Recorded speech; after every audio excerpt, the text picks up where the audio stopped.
While exploring a remote mountain trail, two hikers lose their way and stumble upon an enormous abandoned hotel shrouded in mist. Inside, everything seems frozen in time. The tables still set, lights flickering, and eerie music echoing from somewhere above. As night falls, they realize they're not alone. The hotel hides a dark secret tied to its vanished guests, and the truth waiting within its walls will test their sanity and their will to survive.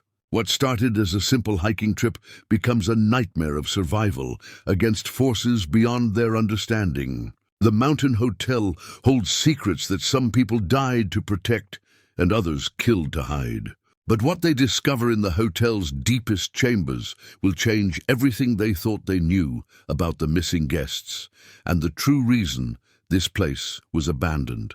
What ancient evil still roams these halls, claiming new victims decades after the hotel's mysterious closure? Before we jump back in, tell us where you're tuning in from. And if this story touches you, make sure you're subscribed, because tomorrow I've saved something extra special for you.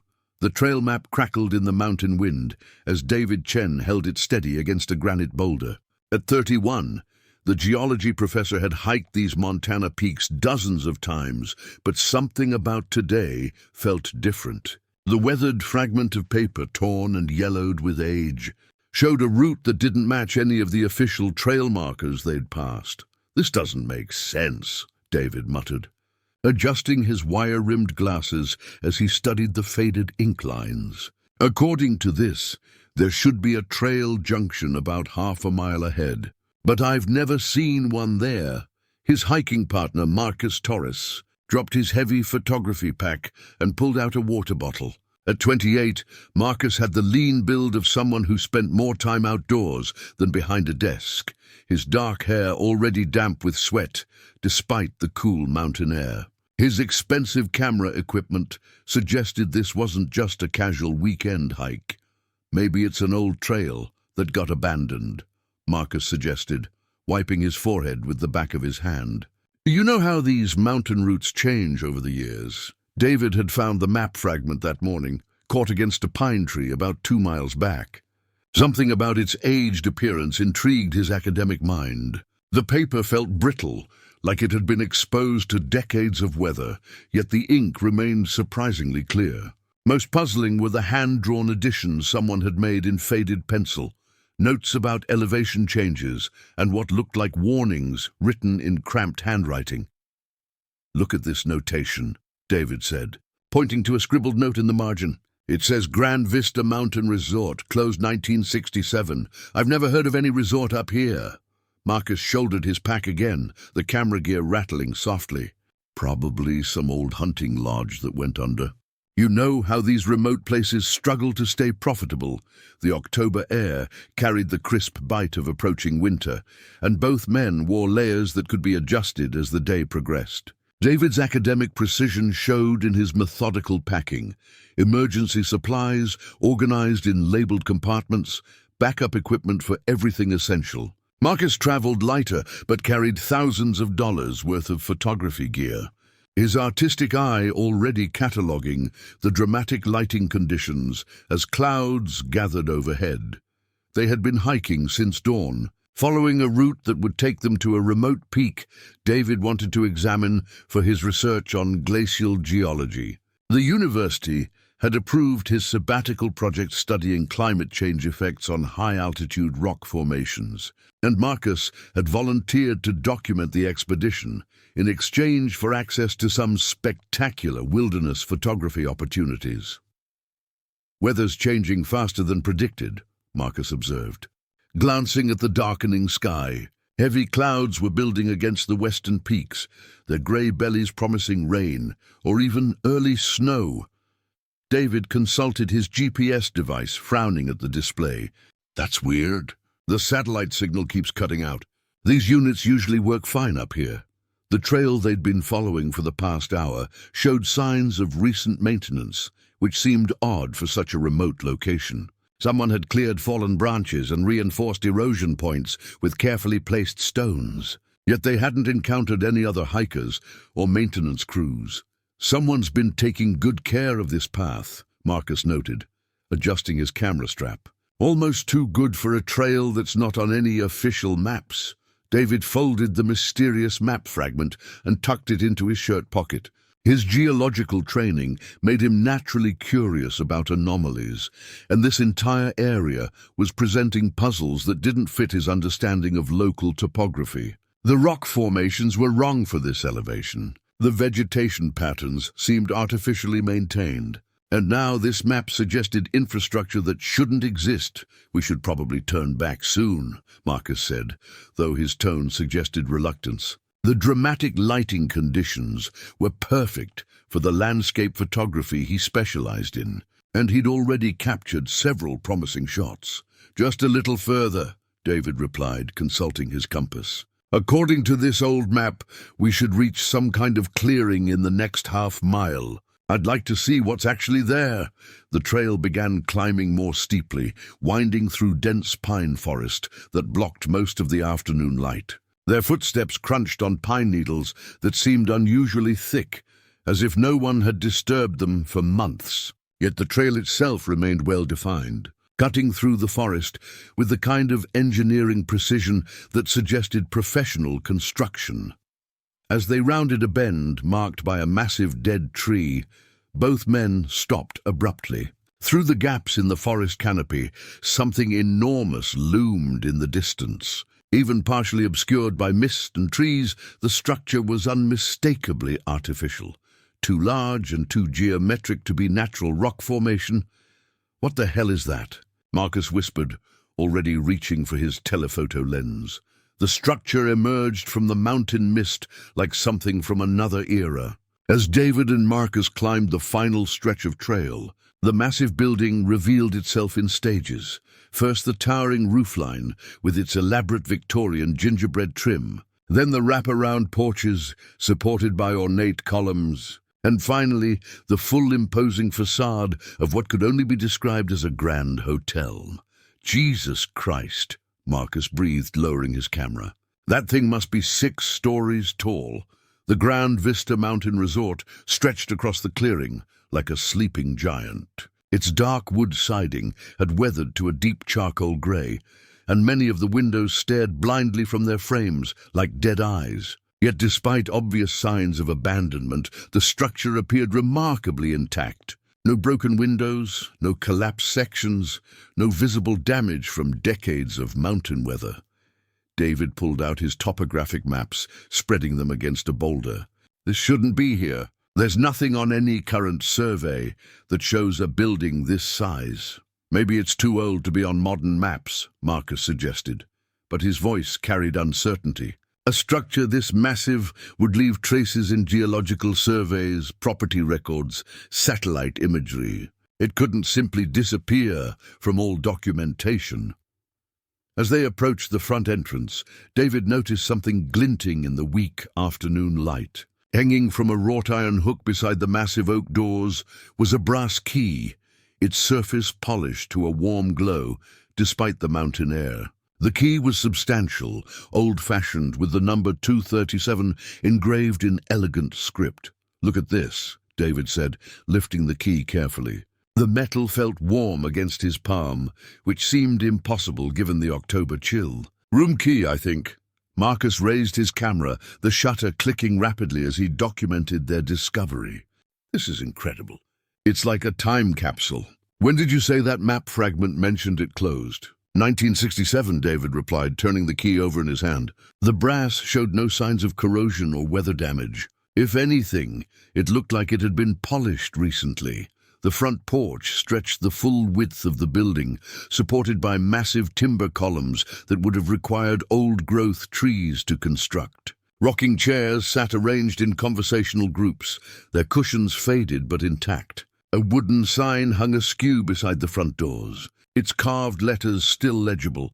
Grand Vista Mountain Resort, established 1923. "Somebody's been maintaining this place," Marcus observed, running his hand along the porch railing. "This wood should be rotted after 40-plus years of abandonment." David tried the front door handle, expecting resistance.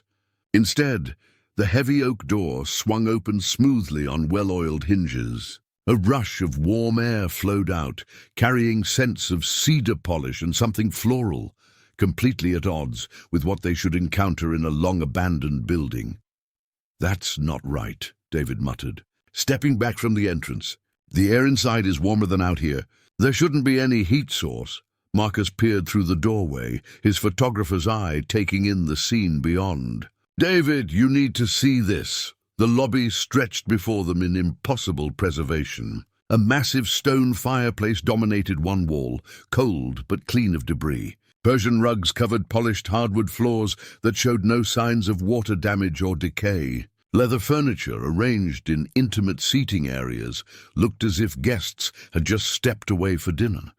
Most disturbing was the front desk, where registration books lay open, as if the clerk had stepped away moments ago. A brass bell sat beside a wooden key rack, still holding dozens of room keys. Fresh flowers, impossible fresh flowers, filled crystal vases on side tables. "This is wrong," David said, his academic training warring with the evidence before his eyes. "Buildings don't preserve like this. The humidity, the temperature fluctuations, the simple passage of time, this lobby should be a ruin."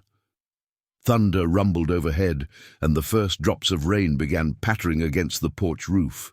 The storm they'd been watching build all afternoon was finally arriving, and with it, the temperature was dropping rapidly. "We might not have a choice about going inside," Marcus said, shouldering his pack. "That storm looks serious, and we're at least 4 hours from the trailhead."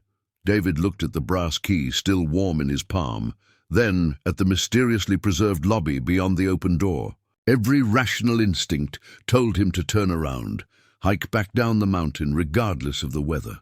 But the temperature was dropping fast, the rain was intensifying, and the nearest shelter was miles away down a trail that would become treacherous in a storm. "Just until the weather passes," he said finally, stepping across the threshold. The moment both men entered the lobby, the front door swung shut behind them with a soft but definitive click. The silence inside the lobby felt thick and oppressive, broken only by the sound of rain against the windows. David and Marcus stood just inside the entrance, their eyes adjusting to the dim interior light that seemed to come from everywhere and nowhere at once. "There has to be a generator running somewhere," David said, noting the soft electric lighting that illuminated the space. "But I don't hear any machinery." Marcus moved toward the front desk, his footsteps muffled by the thick Persian rugs. Behind the polished mahogany counter, guest registration books lay open to pages filled with handwritten entries. He leaned closer, reading the faded ink entries that filled the lined pages. "David, look at this," Marcus called softly. "The last entry is dated October 13th, 1967. David joined him at the desk, examining the guest registry book. The leather-bound volume fell open naturally to a specific page, as if it had been consulted recently. Entry after entry filled the columns, names, addresses, arrival dates, room numbers. But something was wrong with the final entries. "Look at these signatures," David said, pointing to the last dozen names. Each signature began normally but deteriorated into illegible scrawls, as if the writers had been interrupted mid-word. Some ended in ink blots, others in long, trailing lines that ran off the page entirely. "Mr. and Mrs. Harrison, room 204. The signature started clearly, but devolved into scratches. "The Pemberton family, rooms 315, 316. Their entry ended abruptly halfway through the address. Most disturbing was the final entry. "The Blackwood Collect," followed by a dark stain that might have been ink or something else entirely. "This is like they all stopped writing at the same moment," Marcus observed, running his finger along the incomplete entries. "Every single one." Thunder crashed overhead, and the lights flickered momentarily. During the brief darkness, David could have sworn he heard something. Music, faint and distorted, coming from somewhere deeper in the building. When the lights steadied, the sound was gone. "Did you hear that?" David asked. "Hear what?" David shook his head, uncertain. The storm was affecting his nerves, making him imagine things. He moved away from the desk, exploring the lobby's other features. A grand staircase curved upward to the second floor, its banister carved from what looked like a single piece of dark wood. Oil paintings hung on the walls, mountain landscapes and formal portraits of stern-faced individuals from another era. Marcus discovered a dining room through an archway to their left. He stood in the doorway, his camera forgotten in his hands, staring at the scene beyond. "David," he called quietly, "you really need to see this." The dining room stretched beyond the archway like a tableau from a museum exhibit. Round tables covered in white linen filled the space, each set for dinner with gleaming silverware, crystal glasses, and fresh flowers in small vases. Cloth napkins were folded precisely beside each plate. Candles sat ready to be lit in elegant silver holders. "This is impossible," David whispered, entering the dining room. "These flowers should have died decades ago." He approached the nearest table, examining a centerpiece of white roses that looked as if they had been cut that morning. The petals were firm and fresh, the leaves showed no signs of wilting, and the water in the crystal vase was clear and clean. Marcus raised his camera, then hesitated. "Should we be documenting this? It feels wrong somehow, like we're intruding." "We need evidence," David replied, though he understood Marcus's reluctance. "No one will believe this without photographs." As Marcus began shooting, David noticed place cards at each table setting. Elegant script announced reserved seating for guests whose names matched those in the registry book. The Harrisons at table 12. The Pemberton family at the large round table near the windows. The Blackwood collection at the head table near the kitchen doors. "Collection," David murmured, studying the place card. "What kind of collection?" A door at the far end of the dining room stood slightly ajar, revealing what appeared to be the kitchen beyond. Soft light spilled through the gap, and David could hear a sound that made his blood run cold, the gentle bubbling of something cooking on a stove. "Marcus," David said carefully, not wanting to alarm his friend, "when was the last time you saw smoke coming from the hotel's chimney?" Marcus lowered his camera. "I didn't see any smoke. Why?" David pointed toward the kitchen door.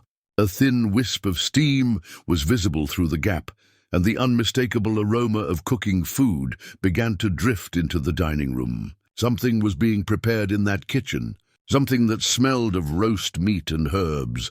The lights flickered again, and this time the music was unmistakable, a waltz playing softly from somewhere above, as if a ballroom orchestra was performing on the upper floors. The melody was hauntingly beautiful, but somehow wrong, played at a tempo that was just slightly too slow. "We should go," Marcus said, backing toward the lobby. "This whole place is wrong. Hotels don't preserve themselves. Food doesn't cook itself." But as they turned to leave, David noticed something that made his stomach drop. The guest registry book, which had been opened to October 13th, 1967, now showed a new page. 2 fresh entries appeared at the top in handwriting he didn't recognize. David Chen, room 237, Marcus Torres. Room 238, the ink was still wet.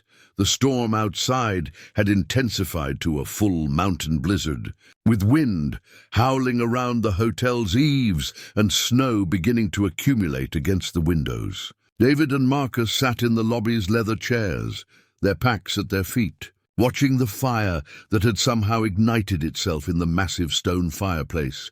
"We can't leave in this weather," David said, though every instinct screamed at him to flee into the storm rather than spend another minute in this impossible place. "We'll have to wait it out." Marcus nodded reluctantly, pulling a granola bar from his pack. As he unwrapped it, something caught his eye on the side table next to his chair. An old Polaroid camera sat there, its boxy shape and faded yellow color marking it as a model from the 1970s. The camera hadn't been there when they first entered the lobby. "Where did this come from?" Marcus asked, lifting the camera carefully. It felt solid and real in his hands, unlike the dreamlike quality that seemed to infuse everything else in the hotel. David examined the device. "Looks like a Polaroid SX70. My dad had one just like it when I was a kid." He turned it over, noting the cartridge of instant film still loaded inside. "This thing still has film in it," Marcus, whose professional photography background made him curious about vintage equipment, raised the camera and peered through the viewfinder. The image was surprisingly clear, the optics still functioning perfectly despite the camera's obvious age.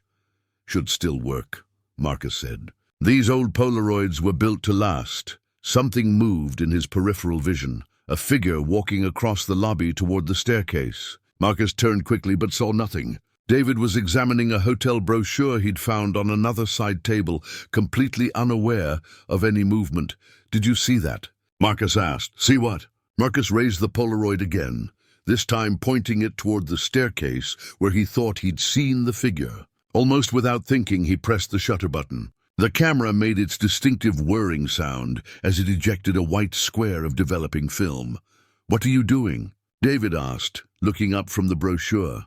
"I thought I saw someone," Marcus replied, taking the developing photo and setting it on the table. "Probably just shadows from the fire." They watched the image slowly appear on the instant film. The way Polaroid pictures had always developed, ghostly outlines gradually becoming clearer as the chemicals worked. But what emerged made both men lean forward in disbelief.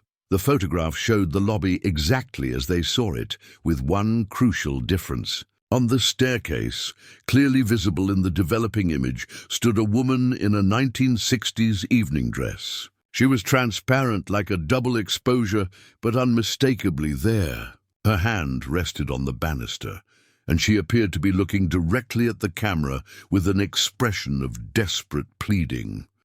The crying had stopped as suddenly as it began, leaving an oppressive silence that felt heavier than the storm outside.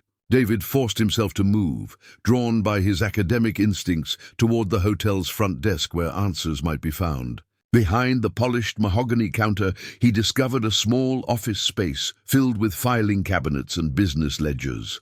"Look for anything that might explain what happened here," David called to Marcus, who was still clutching the Polaroid camera like a lifeline. "Guest records, incident reports, anything from 1967.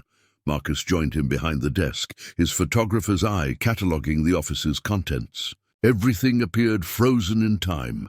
Papers scattered across the desk as if someone had been interrupted mid-task, a coffee cup with liquid still inside, reading glasses folded neatly beside an open appointment book.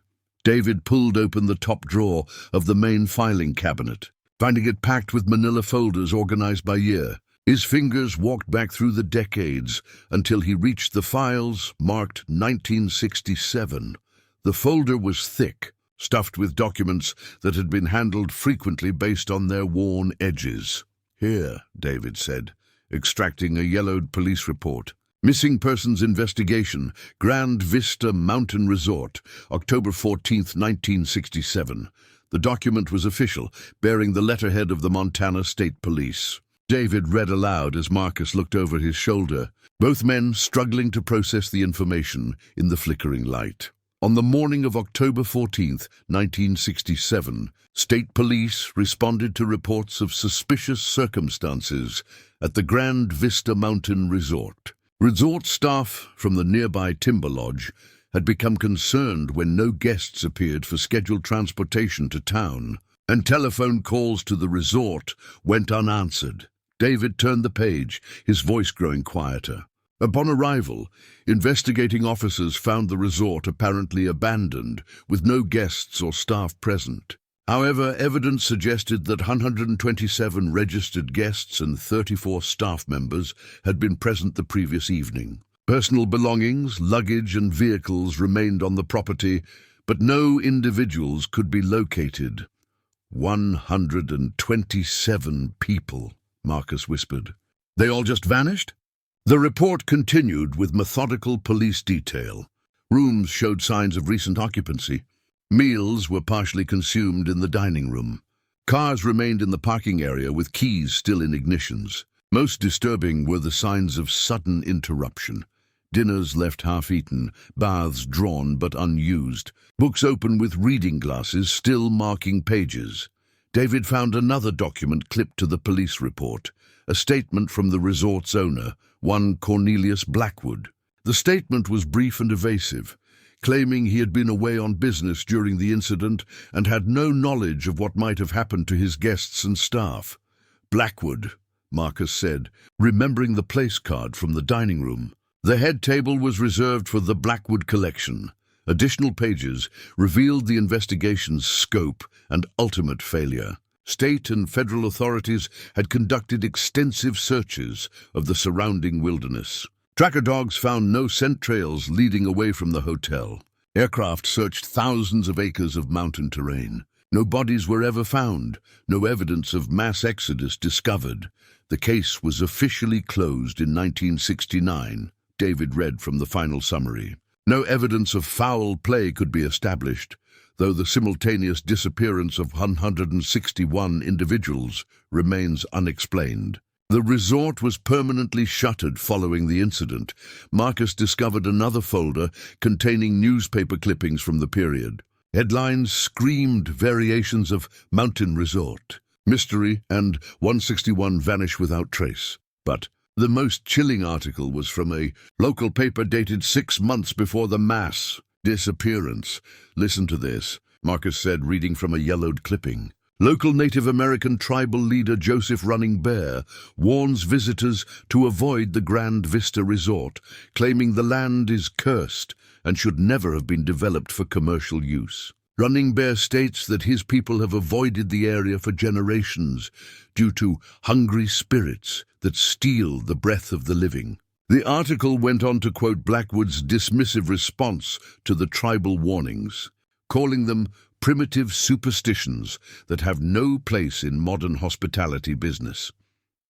David found a hand-drawn map in another folder, showing the hotel's layout and surrounding area. Red X marks indicated locations where personal belongings had been found, scattered throughout the building. The pattern was random, suggesting people had dropped items while fleeing in panic. "There's something else," Marcus said, holding up a photograph from the police files. The black and white image showed the hotel's lobby exactly as they had found it.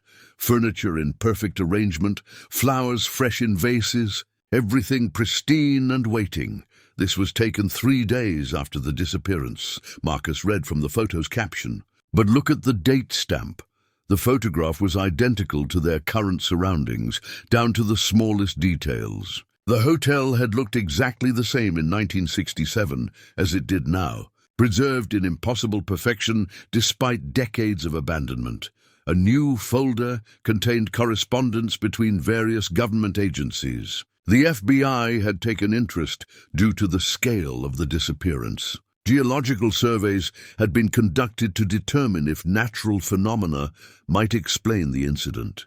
Psychiatric evaluations had been performed on the few witnesses who claimed to have seen strange lights or heard unusual sounds. From the resort in the days preceding the disappearance, all investigations had reached the same conclusion: mass disappearance with no rational explanation. "David," Marcus said quietly, pointing to the bottom of the police report. "Look at the investigating officer's personal note. Handwritten in the margin, barely legible, was a single line. This place is evil. Recommend permanent closure and destruction." Above them, the footsteps resumed their slow pacing, joined now by the sound of doors opening and closing throughout the upper floors. The voices began as whispers, so faint that David initially mistook them for wind through the hotel's aging structure. But as he and Marcus sat in the office reviewing police files, the whispers grew clearer, more distinct, until they could no longer be dismissed as imagination. "David," a woman's voice called softly from somewhere in the lobby. "David, can you hear me?" Both men froze, the police documents forgotten in their hands. The voice was clear, plaintive, calling David's name with desperate urgency. Marcus raised the Polaroid camera, but David caught his wrist. "Wait," David whispered. "Let's listen.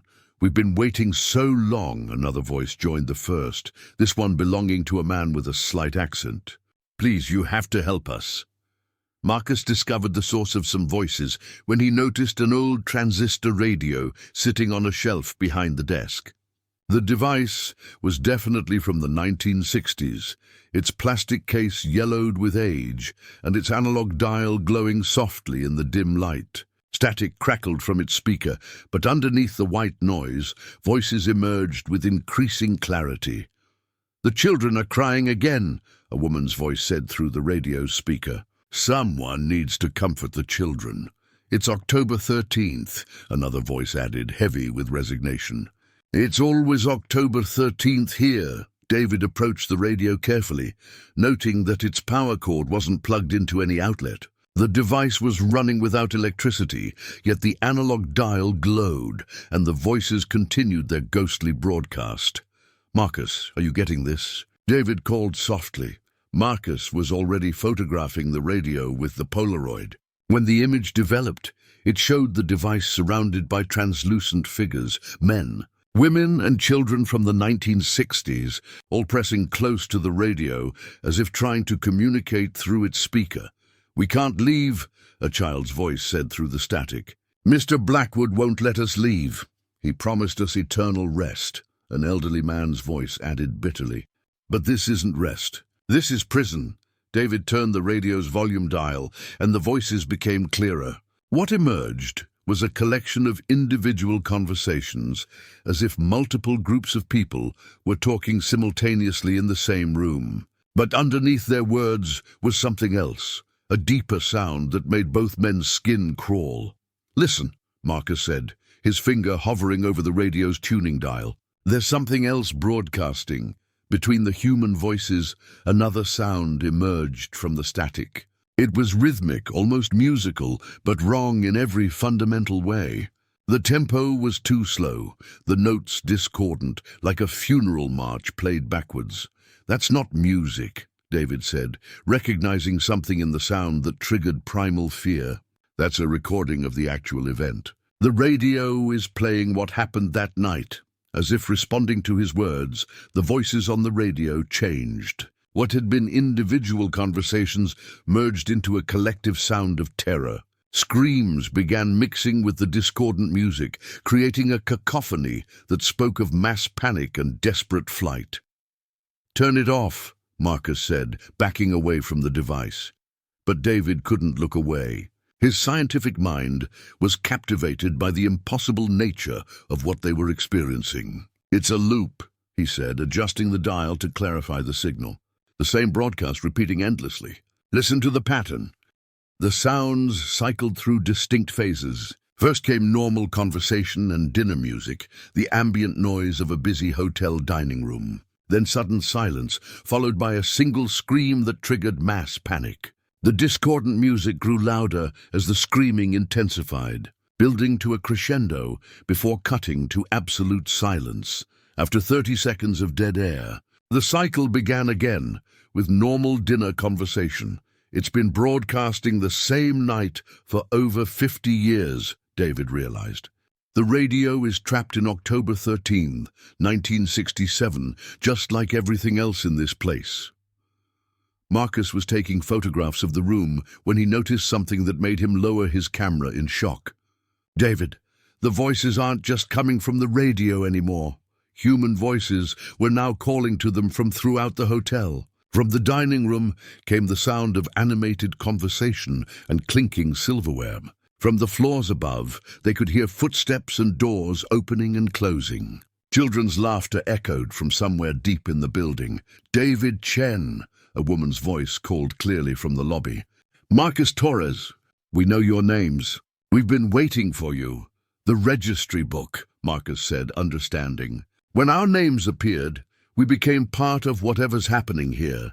The radio's broadcast shifted to a new phase they hadn't heard before. Through the static came a man's voice, authoritative and commanding, speaking in what sounded like Latin or some other ancient language. The words were rhythmic, ceremonial, like an incantation or ritual. "Blackwood," David said, recognizing the cadence of someone leading a ceremony. "That has to be Cornelius Blackwood." As the ritual voice continued, the other sounds on the radio grew more desperate. The screaming intensified, but now it carried a different quality, not just terror, but the anguish of souls being torn from their bodies. "He did something to them," Marcus said, his photographer's eye capturing another Polaroid of the radio. In the developing image, a tall figure in formal dress stood beside the device, his hand resting on its case as if controlling the broadcast. "We need to find him," David said, though the thought terrified him. "Blackwood is still here somewhere. The radio proves it. Please," a child's voice called through the static, clear and heartbreaking. "Please help us go home. We want to go home." The radio fell silent except for static, leaving David and Marcus alone with the growing realization that they weren't just witnesses to past events. They had become participants in a supernatural drama that had been playing out for decades, waiting for new players to complete whatever dark purpose Cornelius Blackwood had begun on that October night in 1967.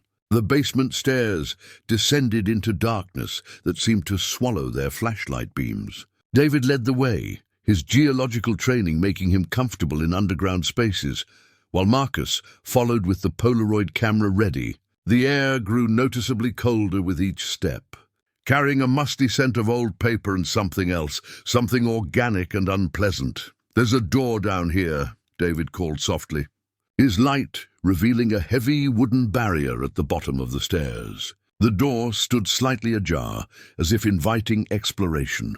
Beyond the door lay a room that defied the hotel's Victorian architecture. The space was modern, utilitarian, filled with filing cabinets and storage boxes that stretched from floor to ceiling. Fluorescent lights flickered to life automatically as they entered, illuminating what appeared to be an extensive archive. "This is wrong," David said, examining the construction. "This room was built decades after the hotel. Look at the concrete walls, the modern electrical work."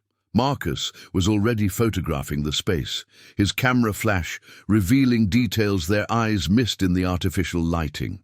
"Someone's been using this place recently. Look at the dust patterns on the floor, footprints, and they're not old."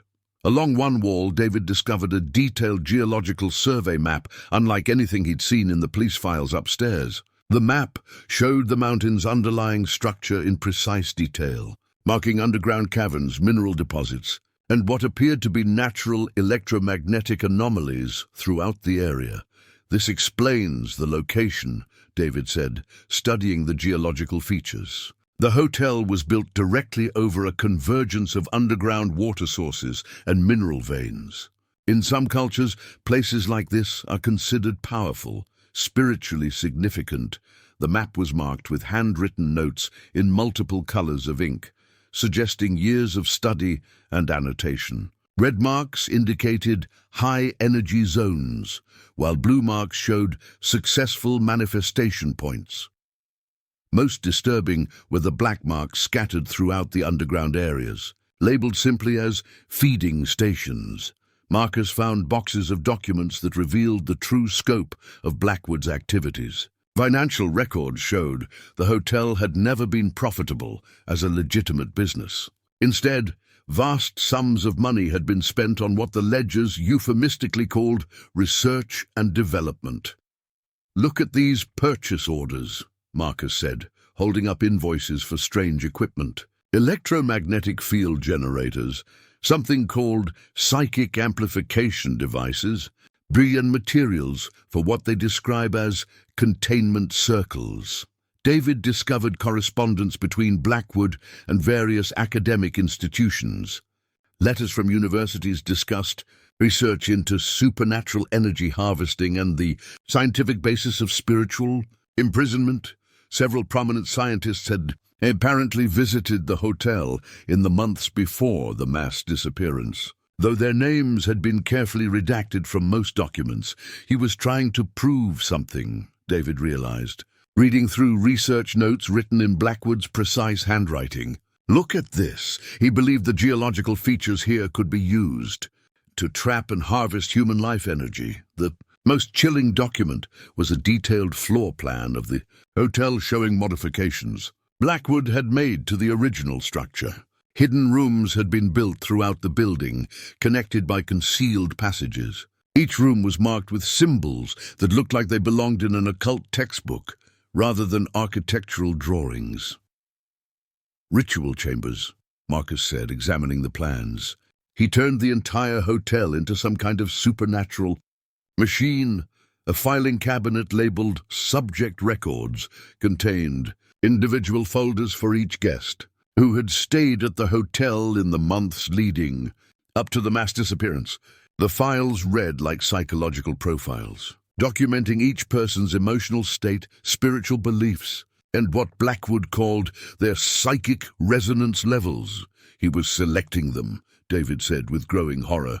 Everyone who stayed here in 1967 was chosen specifically for some quality Blackwood was looking for. Marcus found photographs in many of the files, not professional portraits, but candid shots taken without the subject's knowledge. Guests eating dinner, walking in the hotel gardens, sleeping in their rooms. The surveillance had been extensive and deeply invasive. "There's more," Marcus said, pulling out a thick folder labeled The Collection Final Phase.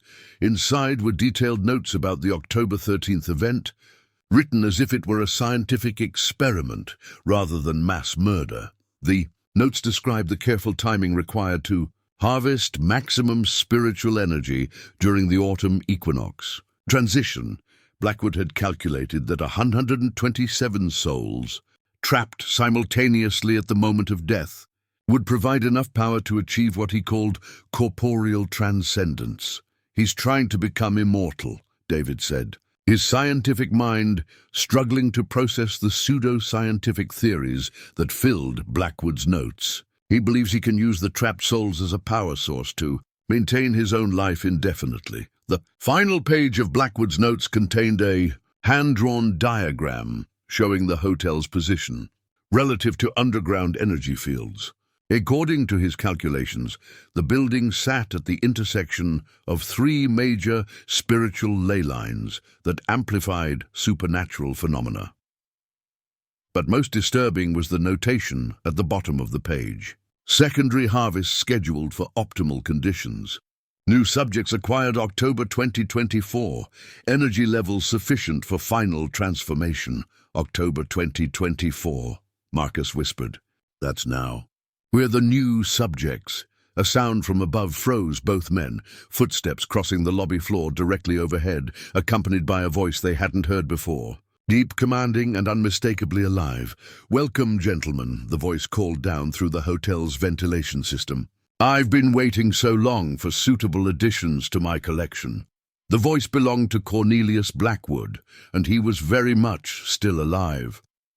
The footsteps above continued their methodical pace as David and Marcus stood frozen in the basement archive. The voice they'd heard was too clear, too present to be another ghostly echo from 1967. Someone was walking through the hotel lobby at this very moment. "There's another room back here," David whispered, spotting a door hidden behind a wall of filing cabinets. Together they moved the heavy furniture aside, revealing a chamber that made David's blood run cold. The hidden room was Blackwood's private study, and it looked as if he'd stepped out only moments ago. A massive oak desk dominated the space, its surface covered with open books, handwritten notes, and what appeared to be recent correspondence. Most disturbing was the leather-bound journal that lay open to a page dated just 3 days ago. Marcus aimed his flashlight at the journal while David read the entries aloud in a whisper.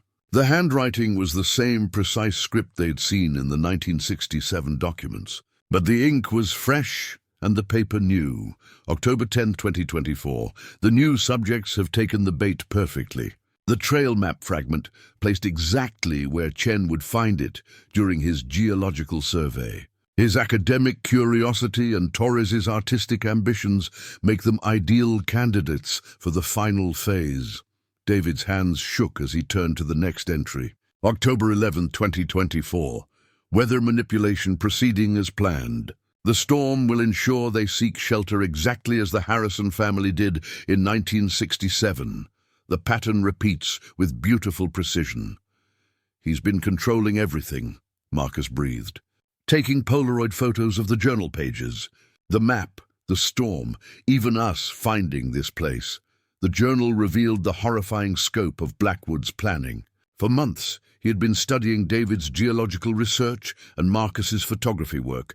learning their routines, their interests, their vulnerabilities. The hiking trip hadn't been their idea. It had been carefully manipulated to occur at precisely the right time and place. October 12th, 2024. Final preparations complete. The collection grows restless, sensing the approaching culmination. 57 years of maintaining their spiritual essence has drained my own reserves significantly. The new harvest will provide the energy needed for the ultimate transformation. David discovered a wall covered with photographs, not just of current guests, but surveillance images spanning decades. Hikers, researchers, tourists who had disappeared in the area over the years. Each photo was dated and catalogued, showing that the hotel had been claiming victims regularly since 1967. "Look at this," Marcus said, pointing to a section of the wall dedicated to their own surveillance photos. Images of David on the university campus, Marcus at various photography locations, both of them planning their hiking trip. Blackwood had been watching them for months. The journal's most recent entry was dated that very day. October 13th, 2024. The anniversary alignment is perfect. The geological conditions mirror those of the original harvest exactly.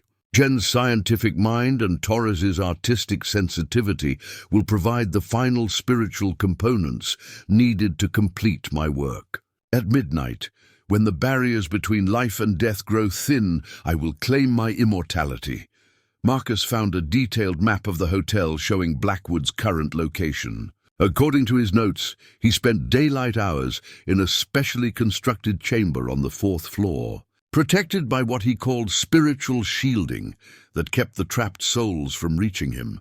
He's afraid of them, David realized, studying the defensive measures Blackwood had installed throughout the building. The ghosts aren't just trapped, they're angry. He has to hide from his own victims. The journal revealed that maintaining the supernatural prison required constant energy from Blackwood himself. Each year, he grew weaker as the trapped souls drew on his life force to maintain their ghostly existence. The only way to renew his power was to add fresh souls to his collection. "That's why he needs us," Marcus said, understanding the horrible logic. "Oh, we're not just new victims, we're his battery recharge." David found construction diagrams showing how Blackwood had modified the hotel's structure over the decades. Hidden passages connected every room, allowing him to move unseen throughout the building. Electromagnetic devices had been installed in the walls to amplify supernatural phenomena and strengthen the spiritual barriers that kept his victims trapped, but most revealing was a hand-drawn floor plan showing the hotel's weak points, areas where the spiritual containment was less effective. According to Blackwood's notes, certain locations in the building allowed limited communication between the living and the dead. "The radio," Marcus said, connecting the information to their earlier discovery. "That's why we could hear them through the radio. It was in one of the weak zones." The journal's final pages outlined Blackwood's plan for the night ahead. At exactly midnight, the precise anniversary of the original mass disappearance, he would perform a ritual that would transfer David and Marcus's life energy to himself while binding their souls to join his collection of ghostly prisoners. "We have until midnight," David said, checking his watch. It was already past 10 o'clock. Less than 2 hours to figure out how to stop him. A new sound from above made both men freeze, the unmistakable creak of footsteps on the basement stairs. Blackwood was coming down to check on his archive, and they were trapped in his private study with nowhere to run. The footsteps reached the bottom of the stairs and paused, as if their owner was listening for any sound that might betray the presence of intruders. In the terrible silence that followed, David and Marcus could hear their own hearts beating as they waited to discover whether their hiding place would be sufficient to avoid detection. The footsteps in the archive room moved closer to their hiding place, but before Blackwood could discover them, a new sound filled the basement, the voice of a child, clear and desperate. "I'm calling from somewhere deeper in the building. Mr. Blackwood," the young voice echoed through the underground chambers. "Mr. Blackwood, please let us go home. We've been good. "We've been so very good." The footsteps stopped, then retreated quickly back toward the stairs. They could hear Blackwood muttering angrily as he climbed back to the upper floors, apparently drawn away by the ghostly plea. David and Marcus waited several minutes before emerging from the study. As they moved through the archive room, Marcus noticed something glinting on one of the filing cabinets, a small music box that definitely hadn't been there before. The delicate porcelain figure of a ballerina stood poised to dance, her tiny arms raised in perfect position. "Another artifact," Marcus whispered, lifting the music box carefully. The craftsmanship was exquisite, clearly expensive, with a gold nameplate that read, "For Emma, Christmas, 1966, love, Mommy and Daddy." When Marcus touched the winding key, the music box began to play on its own. The melody was hauntingly beautiful, a simple waltz that filled the basement with ethereal sound. But as the ballerina began to spin, both men realized they were no longer alone in the archive room. Translucent figures began materializing around them, drawn by the music box's melody. Men, women, and children from the 1960s, all wearing the clothes they had died in, all bearing expressions of profound sadness mixed with desperate hope. "You can see us," a woman said, her voice filled with wonder. She was elegant, middle-aged, wearing an evening dress that would have been fashionable in 1967. "Living people can see us." "The music box," a man explained, approaching cautiously. "It belonged to little Emma Harrison. She was only 7 when Blackwood took us. The box creates a bridge between the world of the living and the world of the trapped." Marcus continued taking Polaroid photos. But now the camera was capturing the spirits in full detail rather than as transparent shadows. The music box was amplifying their ability to manifest, making communication possible. "We've been trying to warn people for decades," the woman continued. "But only a few could hear us, and none could see us clearly. The music box changes that." A child appeared near David's feet, a little girl with pigtails and a dress that had once been white, but now appeared grey and ethereal. This was Emma Harrison, the music box's original owner, her young face bearing a wisdom no 7-year-old should possess. "Mr. Blackwood is getting ready for the big party," Emma said, her voice carrying the sing-song quality of childhood despite the horror of her situation. "The same party he had for all of us. But we don't want you to come to the party." Bad things happen at Mr. Blackwood's parties. An elderly man stepped forward, his formal attire marking him as someone of importance during his lifetime. "I'm Dr. Harrison Pemberton.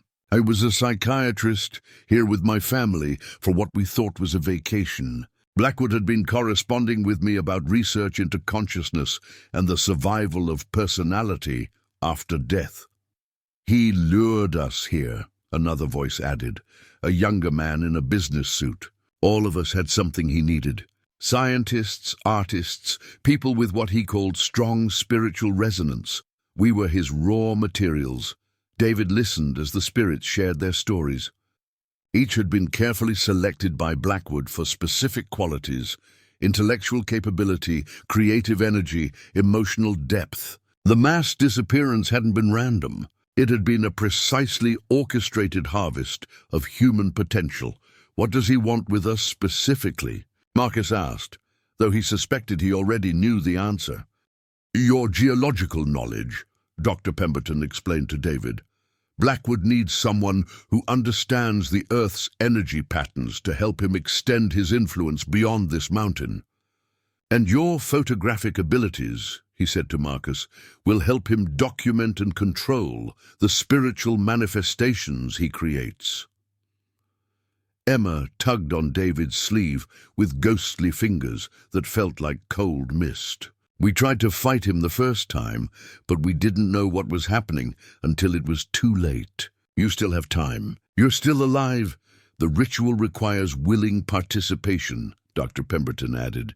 "Not conscious willingness, but spiritual acceptance. If you resist with every fiber of your being, if you refuse to surrender your life force, his power over you is limited. But he's had 57 years to perfect his methods, another spirit warned.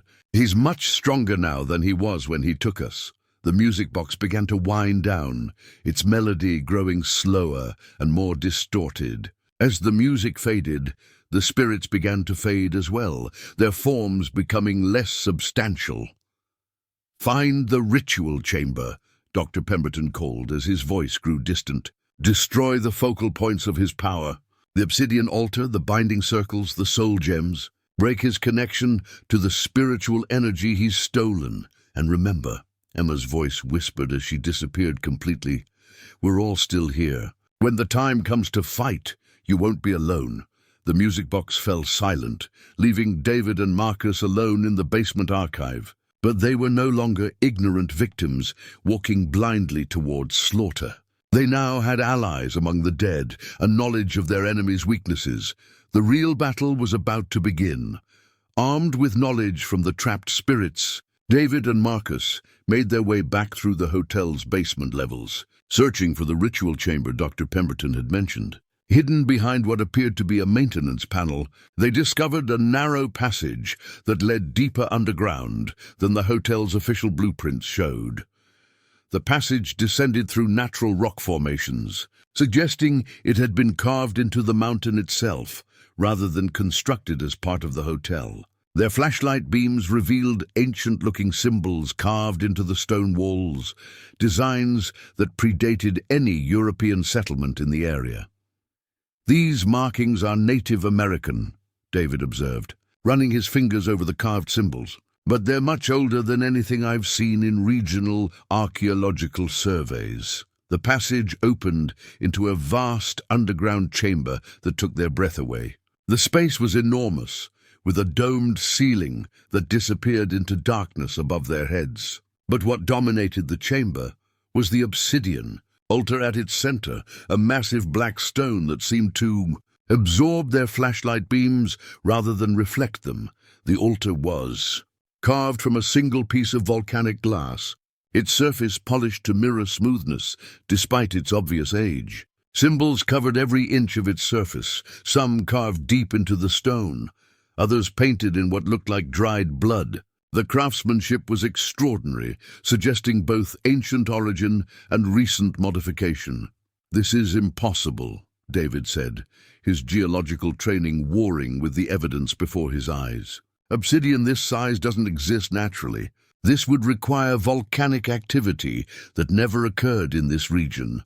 Marcus was already photographing the altar with the Polaroid camera, but when the images developed, they showed more than just the stone structure. Surrounding the altar were circles of energy visible only through the camera's supernatural lens, spiraling patterns of light that pulsed with malevolent purpose. The chamber's walls were lined with smaller artifacts that amplified the altar's power, crystal formations that hummed with unnatural energy, metal devices that looked like a blend of scientific instruments and occult tools, and dozens of personal items that must have belonged to Blackwood's victims over the decades. "Look at these binding circles," Marcus said, pointing to chalk markings on the floor around the altar. The patterns were complex, geometric designs that hurt to look at directly, as if they were designed to confuse human perception. David discovered that the altar stone itself was warm to the touch, despite the chamber's cold temperature. When he placed his palm against its surface, he could feel vibrations, a rhythmic pulse that matched his own heartbeat but seemed to be drawing energy from his body. "It's feeding," David realized, jerking his hand away. "The altar is connected to the life force of everyone Blackwood has trapped. That's how he's maintained his power for so long." Around the altar's base, Marcus found jewelry, watches, and other personal effects arranged in precise patterns. Each item was positioned according to some occult logic that created a mandala of human memory and loss. Among them, he recognized several pieces from the police evidence photos they'd seen upstairs. But the most disturbing discovery was a collection of glass vials arranged on a shelf carved into the chamber wall. Each vial contained what appeared to be glowing mist, and each was labeled with a name and date. The dates ranged from 1967 to the present, with the most recent vial bearing yesterday's date. "Soul gems," Marcus whispered, understanding instinctively what the vials contained. "He's been collecting pieces of everyone who dies here." David found Blackwood's ritual notes carved directly into the chamber walls. The text was a mixture of Latin, symbols that resembled Sanskrit, and what appeared to be mathematical formulas. The writing described the process of spiritual extraction and preservation in clinical detail. According to the wall carvings, the obsidian altar served as a focal point for what Blackwood called consciousness transference. By performing specific rituals during astronomically significant moments, he could extract the life essence from willing or unwilling subjects and bind it to the mountain's natural energy fields. "He's not just trying to become immortal," David said, deciphering more of the carved text. "He's trying to become something beyond human. The altar is designed to merge his consciousness with the mountain itself." Marcus discovered that the chamber had multiple entrances, including passages that led to every floor of the hotel above. Blackwood could access this space from anywhere in the building, which explained how he had managed to perform his rituals without being detected over the decades. The most chilling discovery was a calendar carved into the stone near the altar. Dates were marked in various colors, showing when Blackwood had performed different types of rituals. October 13th was marked in black for every year since 1967, indicating that he repeated his mass harvest ritual annually, adding new victims to his collection. "Tonight's date is already marked," Marcus said, pointing to the freshly carved October 13th, 2024 on the calendar. "But there's something different about this year." The marking for tonight was surrounded by additional symbols that suggested this wasn't just another annual harvest. According to the carved notations, tonight's ritual was designed to be the culmination of Blackwood's decades-long work, the final ceremony that would grant him complete immortality and unlimited power. A sound from above froze both men in place. Footsteps were descending the passage they had used to reach the chamber, accompanied by a voice they now recognized as Blackwood's, chanting in the same ancient language they'd heard on the radio. "The midnight hour approaches," Blackwood's voice echoed through the chamber. "My new additions to the collection have discovered the heart of my work. How perfectly appropriate that they should witness their own transformation." The obsidian altar began to glow with inner fire as Blackwood's chanting grew louder, and David and Marcus realized they were trapped in the very chamber where their souls were meant to be harvested. As Blackwood's chanting echoed through the ritual chamber, David spotted something glinting among the personal effects surrounding the obsidian altar. Half hidden beneath a tarnished watch was a delicate silver locket, its chain broken, but its surface still bearing an intricate Celtic knot design. "Marcus," David whispered urgently, pointing to the locket. "That pattern, I've seen it before." Marcus followed David's gaze and recognized the design immediately. His grandmother had worn an identical locket throughout his childhood, claiming it was a family heirloom passed down through generations of women who saw things others couldn't. She had always insisted it protected against evil spirits. Though Marcus had dismissed her stories as old-world superstition, the footsteps in the passage were getting closer, but something compelled Marcus to reach for the locket despite the danger. The moment his fingers touched the silver surface, the chamber changed dramatically. The oppressive darkness that had weighed on them since entering the hotel suddenly lifted, replaced by a warm, golden light that seemed to emanate from the locket itself. "What's happening?" David asked, but his voice carried wonder rather than fear for the first time since they'd entered the hotel. The light from the locket spread outward in expanding circles, and where it touched the obsidian altar, the dark stone began to crack. The evil symbols carved into its surface flickered and dimmed, their power being neutralized by whatever protective force the locket contained.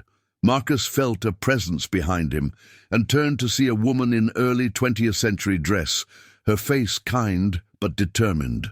Unlike the other spirits they'd encountered, this figure radiated strength and purpose, rather than trapped desperation. "Abuela," Marcus breathed, recognizing his great-grandmother from old family photographs. Elena Torres had died when he was 5, but her stories about protective family magic had shaped his childhood understanding of the supernatural. "Mijo," Elena said, her voice carrying across decades of family love and protection. "I have been waiting so long for you to find your way to this place. The locket has been calling to you since you were born." The silver locket continued to pulse with warm light, and Marcus realized that the protective barrier it created was affecting more than just the immediate area. Throughout the chamber, the glass vials containing trapped souls began to vibrate and crack, their supernatural prisons weakening under the locket's influence. "The women of our family have been guardians for generations," Elena explained, her translucent form becoming more solid as the locket's power grew. "We knew this evil existed, and we prepared for the day when it would need to be confronted." David watched in amazement as the chamber's malevolent artifacts began to lose their power. The binding circles chalked on the floor were being erased by invisible forces, and the carved symbols on the walls were cracking and flaking away like old paint. "How is this possible?" David asked, his scientific mind struggling to accept what he was witnessing.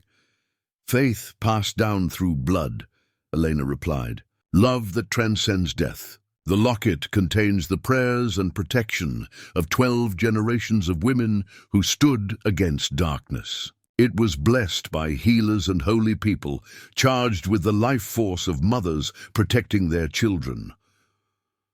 The chanting from the passage grew louder and more urgent, as if Blackwood sensed that his power was being challenged. But as his voice rose, Marcus felt strength flowing into him from the locket, not just protective power, but knowledge of how to use it.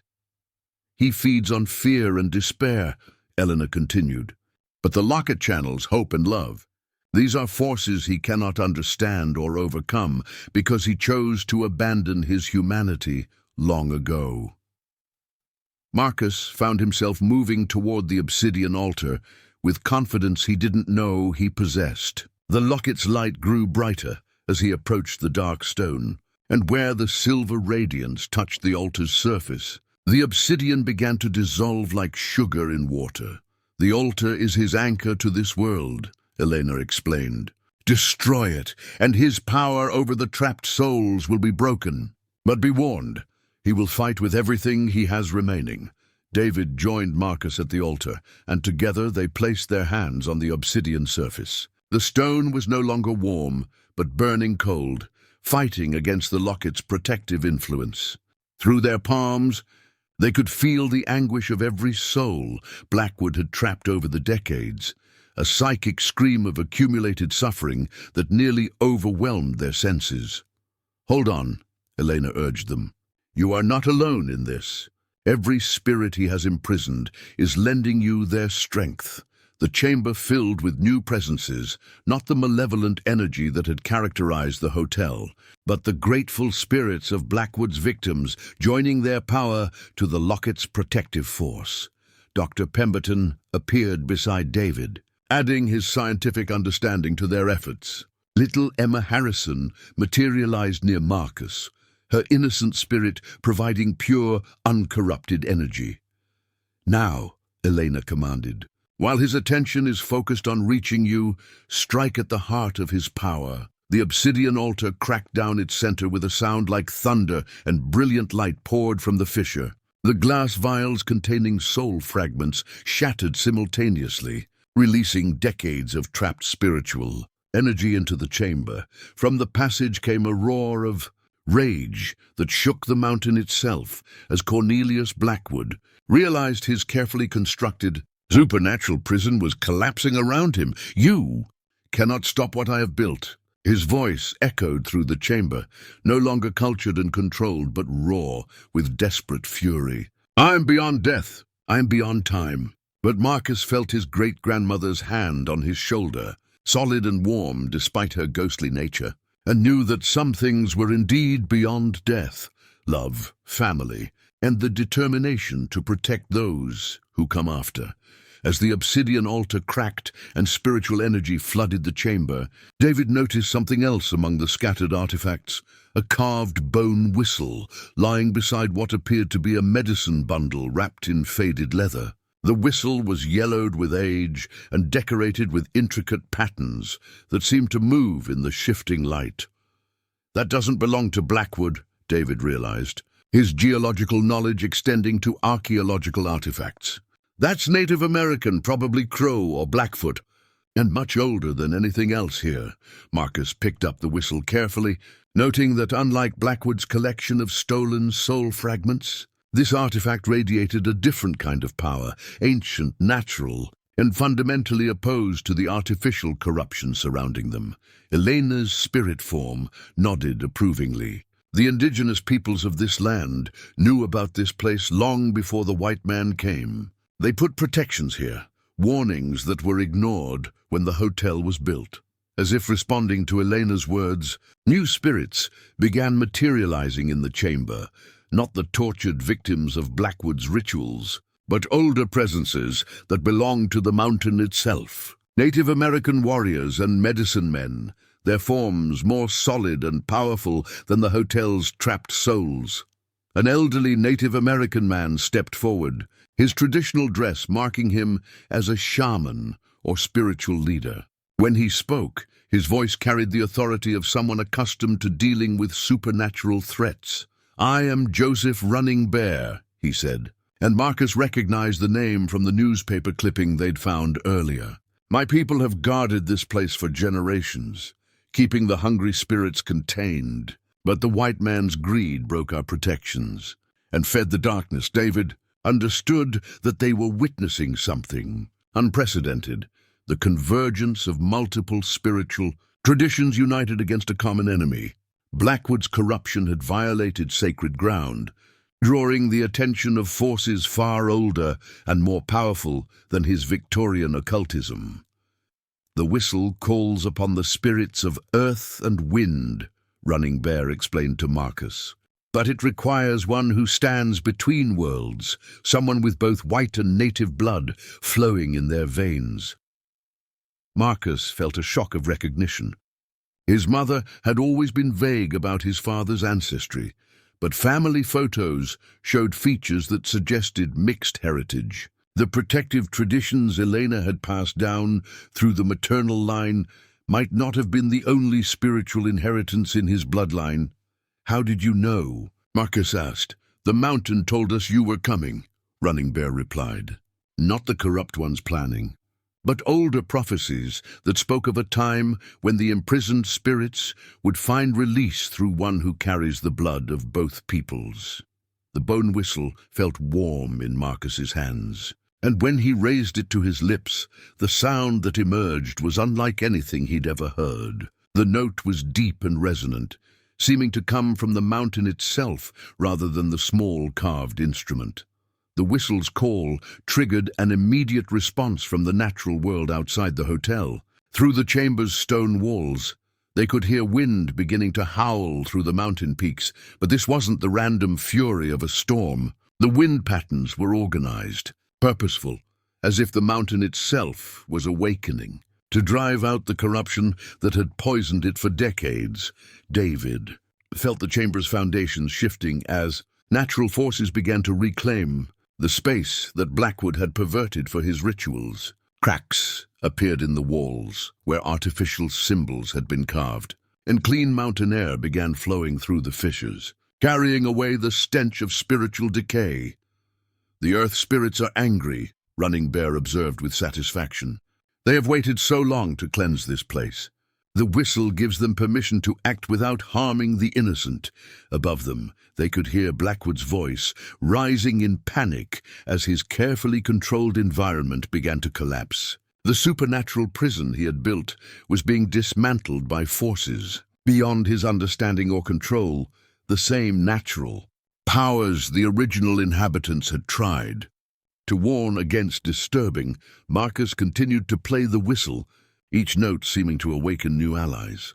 Underground streams that Blackwood had diverted for his rituals began to flow freely again, washing away the binding circles and corrupted symbols. Tree roots pushed through the chamber walls, reclaiming stone that had been stolen from the living mountain. "He cannot fight the mountain itself," Running Bear said, as the chamber continued to transform around them. "His power comes from trapped human souls, but the earth spirits answer to older laws. They serve life, not the perversion of death." The whistle's call grew stronger, and Marcus realized he was no longer consciously controlling the instrument. The bone artifact was drawing on something deeper, ancestral memories passed down through generations of people who had lived in harmony with the land, rather than trying to dominate it through the expanding cracks in the chamber walls. David could see the underground river system that fed the mountain's spiritual energy. The water was beginning to glow with natural phosphorescence, creating patterns of light that matched the protective symbols Elena's locket had projected. "The convergence is complete," Running Bear announced. "European protection magic, native earth spirits, and the righteous anger of the trapped souls. This combination of forces cannot be defeated by one man's corrupted ambition." From somewhere above came the sound of splintering wood and crashing stone as the hotel's artificial structure began to collapse under the assault of natural forces. But the chamber where they stood remained stable, protected by the whistle's call and the spiritual alliance that had formed around it. Blackwood's voice rose to a shriek of rage and desperation as he realized that his careful plans were being destroyed by powers he had never anticipated or understood. As the natural forces continued their assault on Blackwood's corrupted domain, David noticed something that had been revealed by the cracking chamber walls: an iron cross embedded deep in the mountain stone, its surface blackened with age, but still radiating a different kind of protective power than the other artifacts they'd encountered. "That cross predates the hotel by centuries," David observed, his archaeological instincts recognizing the primitive ironwork. "Someone placed it here long before Blackwood arrived." Elena's spirit moved closer to examine the cross, her expression growing thoughtful. "Spanish missionaries," she said with certainty. "They came through these mountains in the 1700s, blessing sites where they sensed spiritual danger. This cross was meant to sanctify ground that the native peoples considered cursed." Marcus approached the iron cross, still holding the bone whistle that continued to call forth earth spirits. As he neared the ancient religious artifact, both items began to resonate with each other, their combined power creating a harmony that seemed to stabilize the chaos around them. Two different faiths, but the same purpose, Running Bear observed, his spirit form nodding approvingly. "The missionaries understood what my people knew. Some places require constant vigilance to keep darkness contained." David realized they were witnessing something unprecedented in the spiritual battle. The cross represented Christian blessing, the whistle embodied native earth magic, and Elena's locket carried family protection traditions. Each alone had been insufficient to completely counter Blackwood's power, but together they formed a trinity of spiritual defense that the corrupt hotel owner had never anticipated. He built his power by dividing and isolating, Elena explained, as understanding dawned in her ethereal features. Trapped souls kept separate from each other, spiritual traditions prevented from combining their strengths. But he never considered that different faiths might work together against evil. Marcus found that by touching the iron cross while holding the whistle, he could direct the awakened natural forces with precision rather than letting them rage indiscriminately. The combination allowed him to target specific elements of Blackwood's supernatural architecture while protecting the innocent spirits caught in the crossfire. Working together, David and Marcus began systematically dismantling the ritual chamber's corrupted infrastructure. David used his geological knowledge to identify load-bearing enchantments, while Marcus channeled the combined spiritual power to weaken them. Each binding circle they broke released more trapped souls, who immediately joined their growing alliance.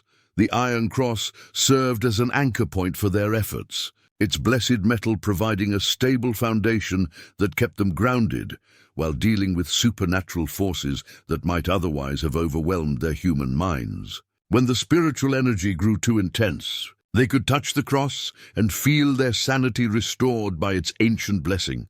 "Blackwood is coming," Dr. Pemberton's spirit warned, his scholarly demeanor now replaced by urgent concern. He can sense that his power base is collapsing. He'll try to complete the ritual using whatever energy he can still access. Through the chamber's expanding cracks, they could see Blackwood descending rapidly through passages that led directly from his fourth-floor sanctuary. His appearance had changed dramatically, no longer the distinguished gentleman they'd imagined, but a withered figure whose extended life had left him barely human in appearance. He's been draining energy from the trapped souls for so long that he's forgotten how to generate his own life force. Elena observed with a mixture of pity and disgust. Without his collection, he'll age and die within hours. Marcus raised the whistle again, this time calling specifically for protective spirits to shield them during the coming confrontation. The response was immediate. Native American warriors materialized around the chamber's perimeter, while the spirits of Spanish missionaries took positions near the Iron Cross, and Elena's family line formed a protective circle around David and Marcus themselves.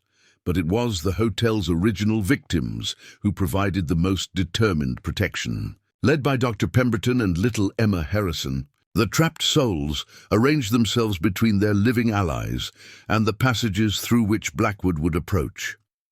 "We've been waiting 57 years for this opportunity," Dr. Pemberton declared, his scientific training evident even in his spiritual form. "He used our desire to help others as a weapon against us. Now that same compassion becomes our strength." The Iron Cross began to glow with warm light that complemented the silver radiance from Elena's locket and the earthen power channeled through the bone whistle. The three artifacts created overlapping fields of protection that turned the ritual chamber into a fortress of spiritual defense. "Whatever happens next," David said, feeling strength flowing from the blessed cross, "we're not facing it alone anymore." From the passages above came the sound of Blackwood's desperate approach, accompanied by a psychic pressure that spoke of accumulated evil and the rage of someone whose carefully constructed immortality was crumbling around him. But for the first time since entering the hotel, David and Marcus felt truly prepared for the confrontation ahead. They had allies from multiple spiritual traditions, protective artifacts blessed by different faiths, and most importantly, the righteous anger of every soul Blackwood had wronged over the decades. The final battle was about to begin, but they would meet it with weapons forged by love, faith, and the determination to protect future innocents from sharing their fate. As Blackwood's footsteps echoed through the passages above, David spotted something crucial that had been hidden beneath the ritual chamber's collapsed ceiling stones, a crystalline artifact that pulsed with malevolent energy unlike anything they'd encountered. The object was roughly the size of a human heart, cut from what appeared to be black diamond, and it radiated a cold that made the mountain air feel tropical by comparison. "That's it," Dr. Pemberton's spirit said, with certainty. "Blackwood's soul gem.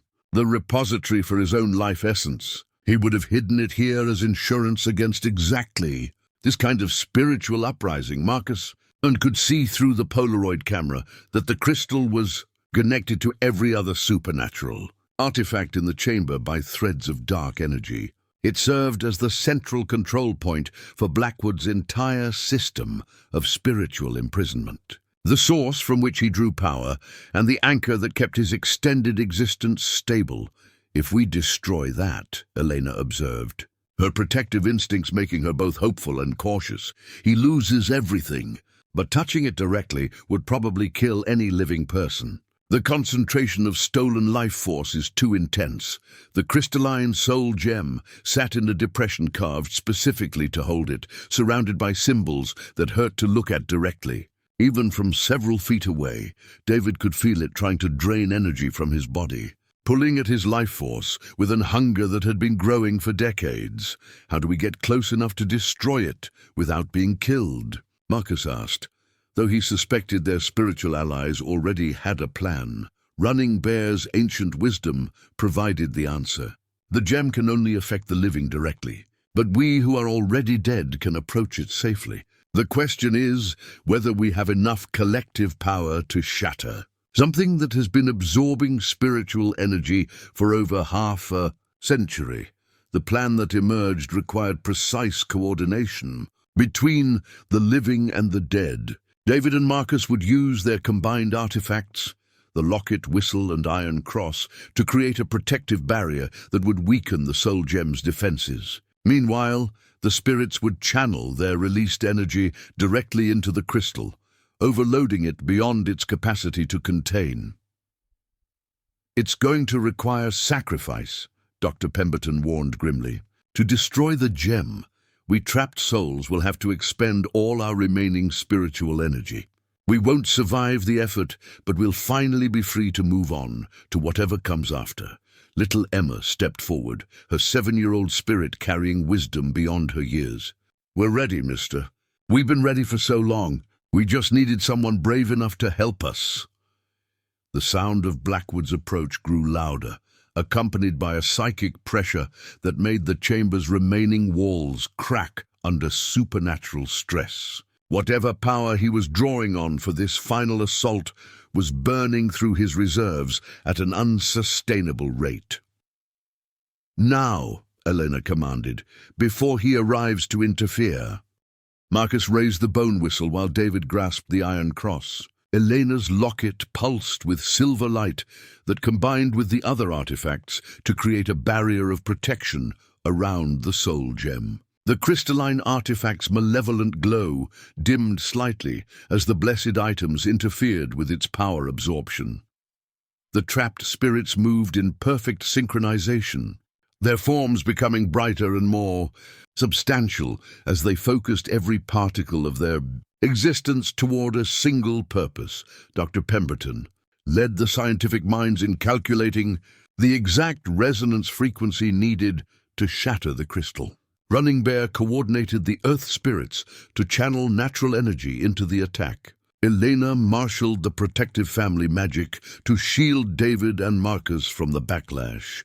"You cannot destroy what I have become." Blackwood's voice roared from the passage entrance as he finally appeared in the chamber doorway. The figure that confronted them was barely recognizable as human. Decades of draining life force from others while neglecting his own spiritual development had left Blackwood as a withered husk animated only by stolen energy. His eyes burned with the collective anguish of every soul he had imprisoned, and his presence filled the chamber with the stench of spiritual corruption, but he was too late to prevent what had already begun.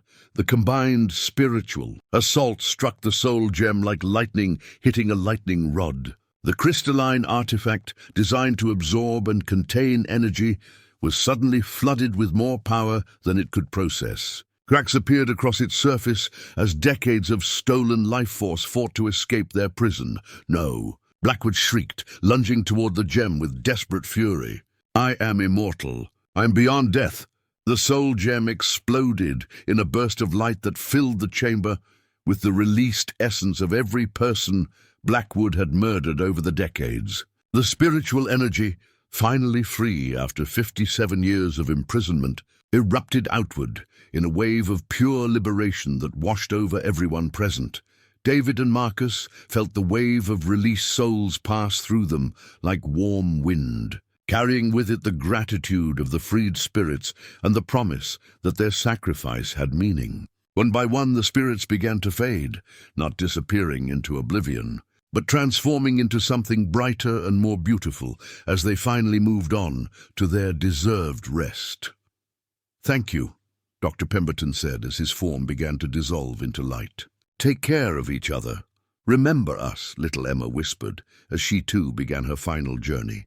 "Remember that we were here and that we mattered." But Cornelius Blackwood, his source of stolen immortality destroyed, began aging rapidly as his true years caught up with him in the space of moments. As Blackwood aged rapidly before their eyes, his withered form crumbling under the weight of his true years, David noticed something miraculous happening throughout the ritual chamber. Where the soul gem's destruction had released decades of trapped spiritual energy, pure mountain spring water began seeping through cracks in the stone walls, water that glowed with the same clean light they had seen from Elena's locket. Sacred spring, Running Bear's fading spirit confirmed as he prepared to move on to his final rest. The hotel was built over natural springs that my people considered holy. Blackwood corrupted them to power his rituals, but now they flow clean again. The spring water pooled on the chamber floor, washing away the binding circles and occult symbols that had polluted the sacred space for decades. Where the blessed water touched the remaining artifacts of Blackwood's corruption, they dissolved like salt, their artificial power unable to withstand the purifying force of natural sanctity. Marcus felt compelled to kneel beside one of the growing pools of spring water. As he cupped the liquid in his hands, it felt warm, despite flowing from deep underground sources. When he sipped it, the water tasted of snow melt and pine forests, carrying the essence of the mountain itself. "It's cleaning everything," David observed in wonder, watching as the spring water systematically washed away 57 years of spiritual contamination. Not just the physical artifacts, but the supernatural corruption itself. The water's cleansing power extended beyond the ritual chamber. Throughout the hotel above, they could hear the sound of walls cracking and foundations shifting as the natural springs reclaimed their original courses. The building that Blackwood had constructed as a supernatural prison was being dismantled by the same forces that had shaped the mountain for millennia. Blackwood himself was caught in the purifying flood, his aged form dissolving like the false artifacts around him. But rather than disappearing into nothing, his essence was being broken down into component parts, the stolen life energy returning to the natural world, while his corrupted consciousness faced judgment from forces beyond human understanding. "The water carries more than purification," Elena's spirit explained as she too prepared for her final transition. "It carries justice. Every soul he destroyed, every life he stole, every moment of suffering he caused, all of it will be answered for." David helped Marcus to his feet as the spring water continued to rise around them. But rather than feeling threatened by the flood, they felt protected. The sacred water that was destroying Blackwood's corrupted domain recognized them as innocent, parting to create safe passage while continuing its work of cleansing. "We need to get out of here," Marcus said, though his voice carried relief rather than panic. "The whole hotel is coming down, but their path to safety was already being prepared by forces beyond their control."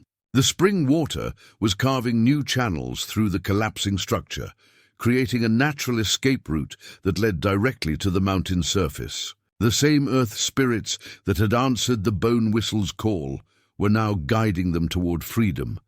As they climbed through passages carved by rushing water and shifting stone, David and Marcus could see the full scope of what was happening. The Grand Vista Mountain Resort was being systematically deconstructed by natural forces, its artificial corruption being replaced by wild mountain landscape that had existed before Blackwood's arrival.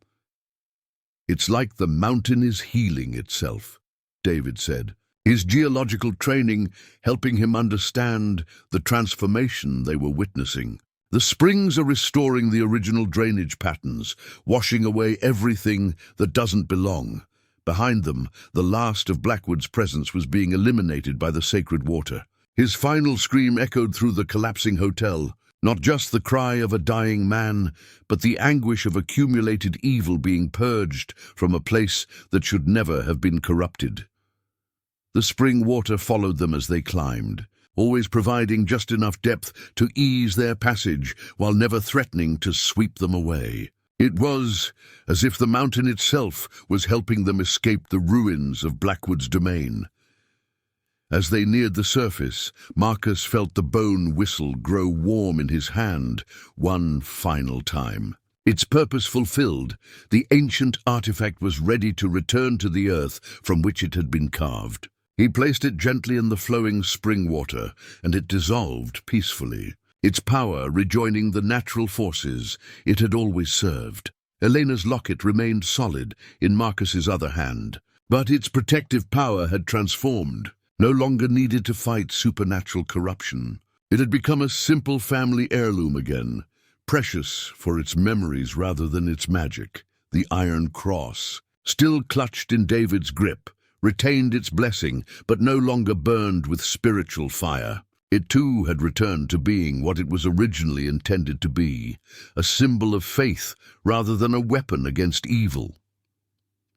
As they emerged from the underground passages into the cold mountain air, David and Marcus turned to watch the hotel's final collapse. The building fell in on itself with surprising gentleness, the spring water cushioning the destruction to prevent damage to the surrounding forest. Where the Grand Vista Mountain Resort had stood for nearly a century, only clean water and native stone remained.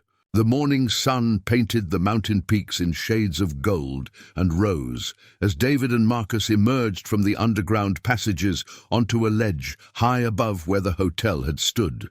The spring water had carved them a natural exit through rock formations that looked as if they had existed for millennia. Though David knew they had been formed in the past few hours, Marcus pulled his cell phone from his pack with trembling hands, amazed to see full signal bars for the first time since they'd entered the hotel. The device that had been useless in the supernatural interference now functioned perfectly, connecting him immediately to the outside world that seemed impossibly distant after their ordeal. What's your emergency? The operator's voice sounded surreal after hours of ghostly whispers and otherworldly conversations. "This is Marcus Torres," he said, his voice hoarse from exhaustion. "My hiking partner and I need rescue. We're on the north face of Mount Greylock, about 8 miles from the Timber Lodge trailhead. The sea, mundane process of providing GPS coordinates, and describing their condition felt like stepping back into normal reality after a journey through another dimension. The operator's professional concern for their welfare, her practical questions about injuries and shelter, grounded them in the world of rational cause and effect. "Search and rescue teams have been looking for you since yesterday afternoon," the operator explained. "Your families reported you overdue when you didn't return from your planned day hike. Teams will reach your position within 2 hours." David looked at his watch, surprised to discover it was barely 7 a.m. on October 14th. They had experienced what felt like days of supernatural terror, but according to the normal flow of time, they had been missing for less than 18 hours. "The hotel," Marcus said to David as they waited for rescue. "Look where it was." Below them, a pristine mountain meadow stretched between stands of pine and aspen trees. A clear stream meandered through the center of the clearing, fed by springs that bubbled up from underground sources. No trace remained of the massive Victorian structure that had dominated this space just hours ago. David's geological training told him this was impossible.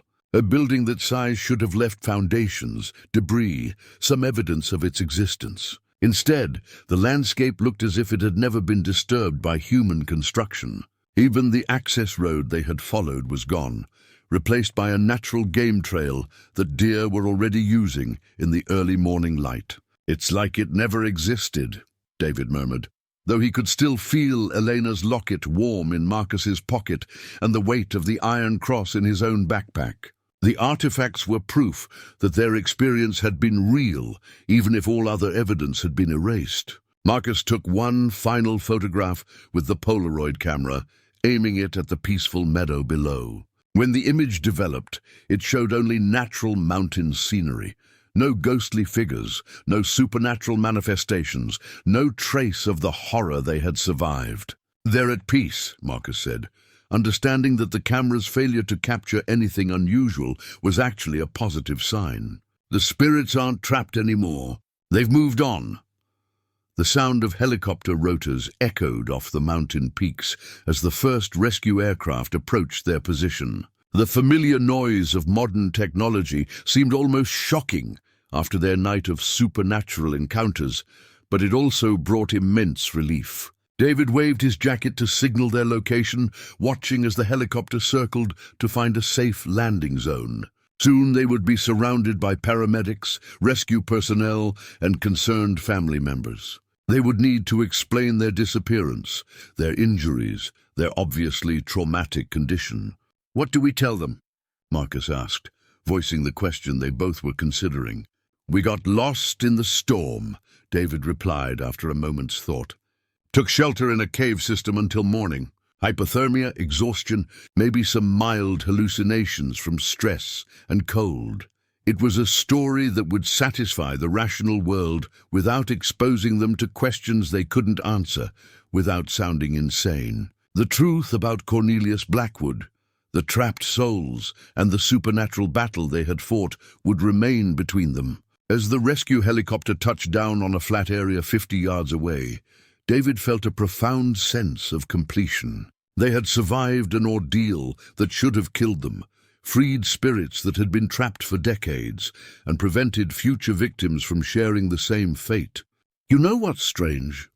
Marcus said, as they gathered their gear to meet the rescue team. "I feel like we were supposed to be there, like everything that happened was meant to happen exactly the way it did."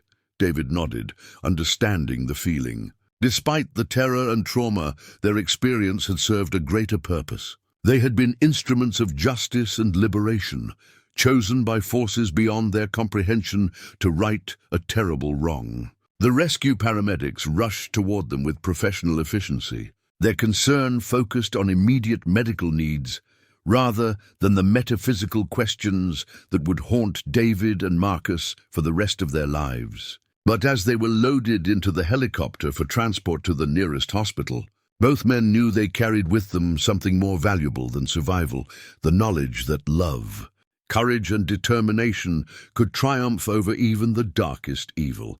6 months later, David stood in the mountain meadow where the Grand Vista Hotel had once consumed souls and perverted the natural order.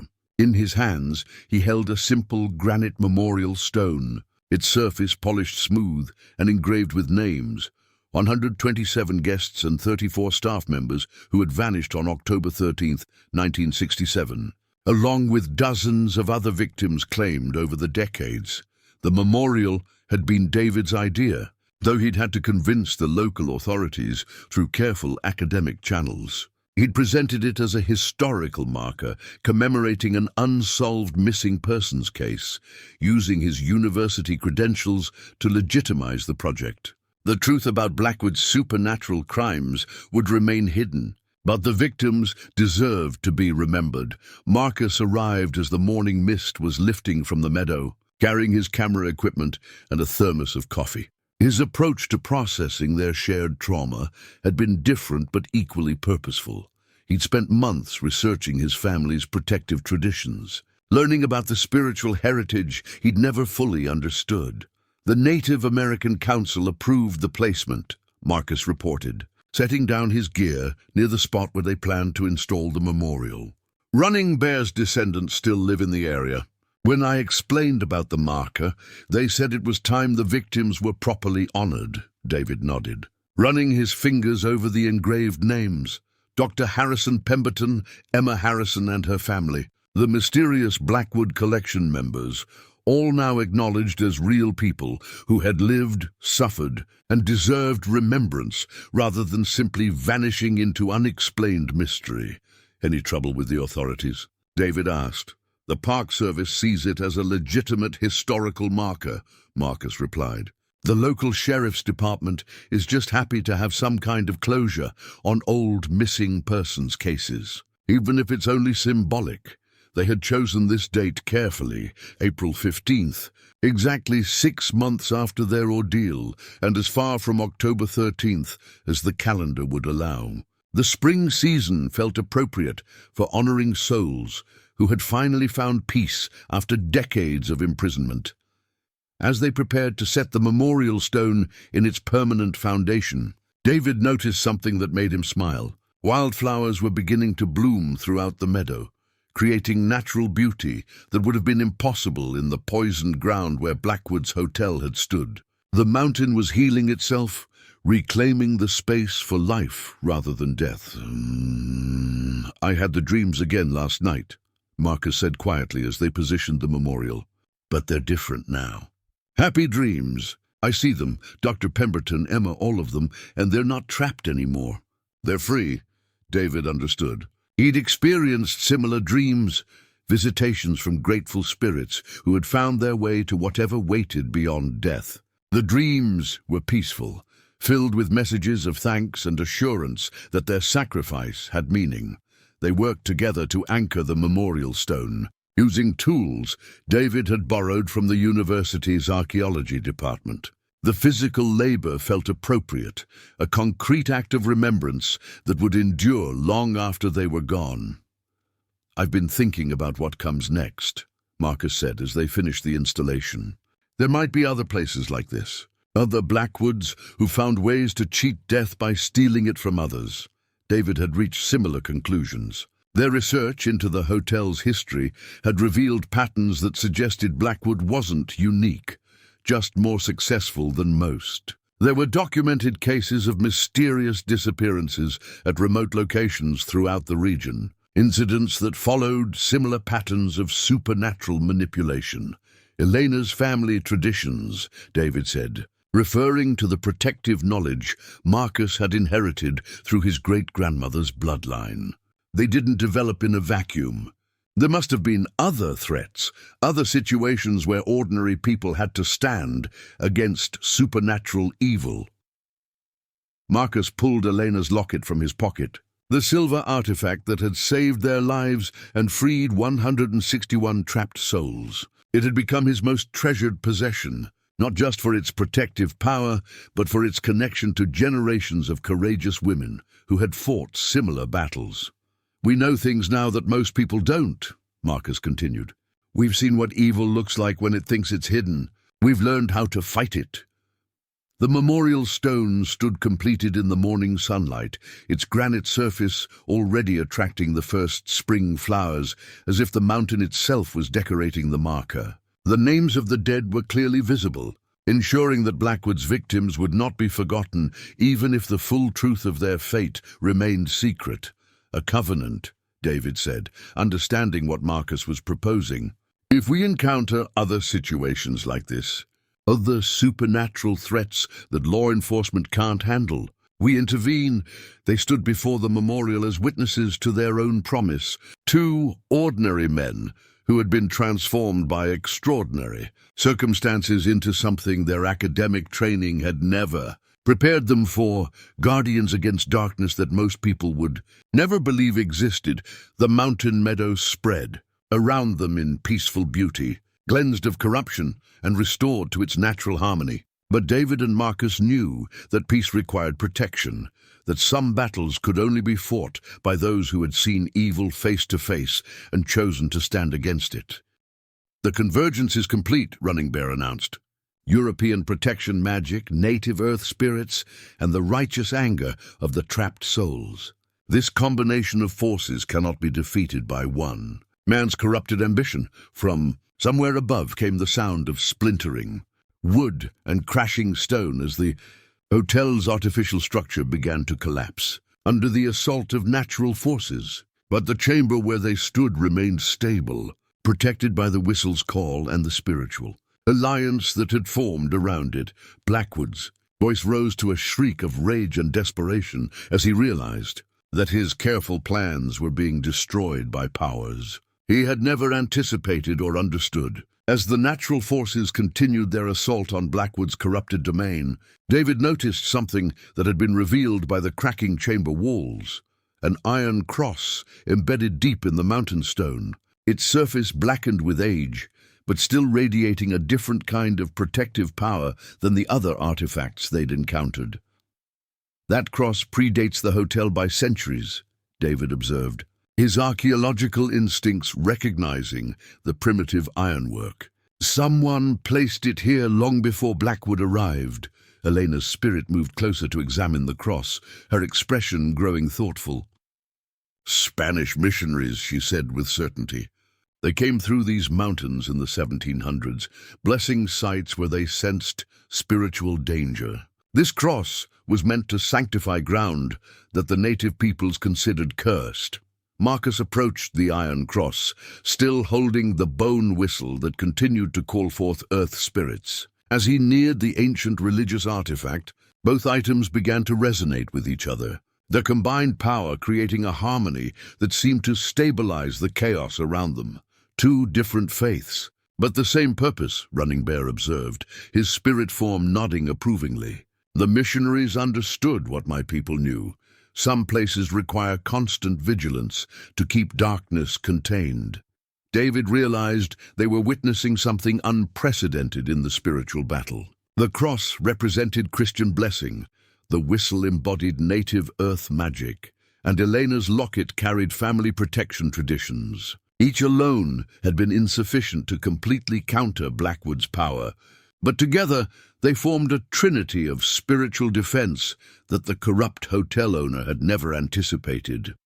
He built his power by dividing and isolating, Elena explained, as understanding dawned in her ethereal features. Trapped souls kept separate from each other, spiritual traditions prevented from combining their strengths. But he never considered that different faiths might work together against evil. Marcus found that by touching the iron cross while holding the whistle, he could direct the awakened natural forces with precision rather than letting them rage indiscriminately. The combination allowed him to target specific elements of Blackwood's supernatural architecture while protecting the innocent spirits caught in the crossfire. Working together, David and Marcus began systematically dismantling the ritual chamber's corrupted infrastructure. David used his geological knowledge to identify load-bearing enchantments, while Marcus channeled the combined spiritual power to weaken them. Each binding circle they broke released more trapped souls, who immediately joined their growing alliance. The Iron Cross served as an anchor point for their efforts, its blessed metal providing a stable foundation that kept them grounded while dealing with supernatural forces that might otherwise have overwhelmed their human minds. When the spiritual energy grew too intense, they could touch the cross and feel their sanity restored by its ancient blessing. "Blackwood is coming," Dr. Pemberton's spirit warned, his scholarly demeanor now replaced by urgent concern. He can sense that his power base is collapsing. He'll try to complete the ritual using whatever energy he can still access. Through the chamber's expanding cracks, they could see Blackwood descending rapidly through passages that led directly from his fourth-floor sanctuary. His appearance had changed dramatically, no longer the distinguished gentleman they'd imagined, but a withered figure whose extended life had left him barely human in appearance. He's been draining energy from the trapped souls for so long that he's forgotten how to generate his own life force. Elena observed with a mixture of pity and disgust. Without his collection, he'll age and die within hours. Marcus raised the whistle again, this time calling specifically for protective spirits to shield them during the coming confrontation. The response was immediate. Native American warriors materialized around the chamber's perimeter, while the spirits of Spanish missionaries took positions near the Iron Cross, and Elena's family line formed a protective circle around David and Marcus themselves. But it was the hotel's original victims who provided the most determined protection. Led by Dr. Pemberton and little Emma Harrison, the trapped souls arranged themselves between their living allies and the passages through which Blackwood would approach. "We've been waiting 57 years for this opportunity," Dr. Pemberton declared, his scientific training evident even in his spiritual form. "He used our desire to help others as a weapon against us. Now that same compassion becomes our strength." The Iron Cross began to glow with warm light that complemented the silver radiance from Elena's locket and the earthen power channeled through the bone whistle. The three artifacts created overlapping fields of protection that turned the ritual chamber into a fortress of spiritual defense. "Whatever happens next," David said, feeling strength flowing from the blessed cross. "We're not facing it alone anymore." From the passages above came the sound of Blackwood's desperate approach, accompanied by a psychic pressure that spoke of accumulated evil and the rage of someone whose carefully constructed immortality was crumbling around him. But for the first time since entering the hotel, David and Marcus felt truly prepared for the confrontation ahead. They had allies from multiple spiritual traditions, protective artifacts blessed by different faiths, and most importantly, the righteous anger of every soul Blackwood had wronged over the decades. The final battle was about to begin, but they would meet it with weapons forged by love, faith, and the determination to protect future innocents from sharing their fate. As Blackwood's footsteps echoed through the passages above, David spotted something crucial that had been hidden beneath the ritual chamber's collapsed ceiling stones, a crystalline artifact that pulsed with malevolent energy unlike anything they'd encountered. The object was roughly the size of a human heart, cut from what appeared to be black diamond, and it radiated a cold that made the mountain air feel tropical by comparison. "That's it," Dr. Pemberton's spirit said, with certainty. "Blackwood's soul gem. The repository for his own life essence. He would have hidden it here as insurance against exactly this kind of spiritual uprising, Marcus, and could see through the Polaroid camera that the crystal was connected to every other supernatural artifact in the chamber by threads of dark energy. It served as the central control point for Blackwood's entire system of spiritual imprisonment. The source from which he drew power, and the anchor that kept his extended existence stable. "If we destroy that," Elena observed, her protective instincts making her both hopeful and cautious, "he loses everything.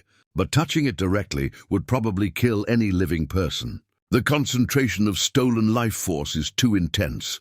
The crystalline soul gem sat in a depression carved specifically to hold it, surrounded by symbols that hurt to look at directly. Even from several feet away, David could feel it trying to drain energy from his body, pulling at his life force with an hunger that had been growing for decades. "How do we get close enough to destroy it without being killed?" Marcus asked, though he suspected their spiritual allies already had a plan. Running Bear's ancient wisdom provided the answer. "The gem can only affect the living directly, but we who are already dead can approach it safely. The question is whether we have enough collective power to shatter something that has been absorbing spiritual energy for over half a century. The plan that emerged required precise coordination between the living and the dead. David and Marcus would use their combined artifacts, the locket, whistle, and iron cross, to create a protective barrier that would weaken the soul gem's defenses. Meanwhile, the spirits would channel their released energy directly into the crystal, overloading it beyond its capacity to contain. "It's going to require sacrifice," Dr. Pemberton warned grimly. "To destroy the gem, we trapped souls will have to expend all our remaining spiritual energy. We won't survive the effort, but we'll finally be free to move on to whatever comes after." Little Emma stepped forward, her 7-year-old spirit carrying wisdom beyond her years. "We're ready, mister. We've been ready for so long. We just needed someone brave enough to help us." The sound of Blackwood's approach grew louder, accompanied by a psychic pressure that made the chamber's remaining walls crack under supernatural stress. Whatever power he was drawing on for this final assault was burning through his reserves at an unsustainable rate. "Now," Elena commanded, "before he arrives to interfere."